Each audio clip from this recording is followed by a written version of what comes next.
Hello friends, இன்றைக்கு இந்த வீடியோவில் குறைந்த காற்றழுத்த தாழ்வு பகுதி புதிதாக உருவாகியுள்ளதால் வரும் ஏப்ரல் 13ஆம் தேதி வரை 5 நாட்கள் கனமழைக்கு வாய்ப்பிருப்பதாக வானிலை ஆய்வு மையம் அறிவித்துள்ளது. அதை பற்றி இந்த வீடியோவில் டீட்டெயில்டாக பார்ப்போம்.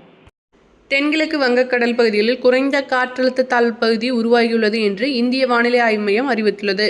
இது வடமேற்கில் நகர்ந்து இன்று தென்மேற்கு வங்கக்கடல் பகுதிகளையும் அதற்கடுத்த 48 மணி நேரத்தில் வடக்கு திசையில் நகர்ந்து மத்திய மேற்கு வங்கக்கடல் பகுதிகளையும் அடையக்கூடும் என்றும் கணிக்கப்பட்டுள்ளது.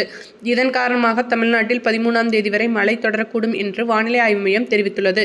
தென் மற்றும் டெல்டா மாவட்டங்களில் சில இடங்களில் கனமழை பெய்யும் என்றும் சென்னை மற்றும் புறநகர் பகுதிகளில் இன்று லேசான மழைக்கு வாய்ப்புள்ளது என்றும் இந்திய வானிலை ஆய்வு மையம் கணித்துள்ளது.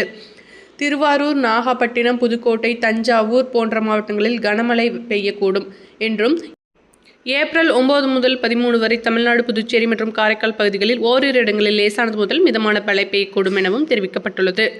குறைந்த காற்றழுத்த தாழ்வு பகுதி ஒடிசா, மேற்கு வங்காளத்தை நோக்கி நகர வாய்ப்புள்ளதால் நிலங்களிலிருந்து காற்று வீசக்கூடும் என்றும் இது வெப்பநிலை அதிகரிக்க காரணமாக இருக்கலாம் என்றும் நிபுணர்கள் தெரிவித்துள்ளனர். ஏப்ரல் 10ஆம் தேதி வரை தமிழ்நாட்டின் ஓரிரு இடங்களில் அதிகபட்ச வெப்பநிலை இயல்பை விட 2 degree Celsius to 3 degree Celsius அதிகமாக இருக்கும் என்றும் இந்திய வானிலை ஆய்வு மையம் தெரிவித்துள்ளது. இதற்கிடையே சென்னையில் நுங்கம்பாக்கம் மற்றும் மீனம்பாக்கத்தில் இயல்பை விட வெப்பநிலை அதிகமாக பதிவாகியுள்ளது.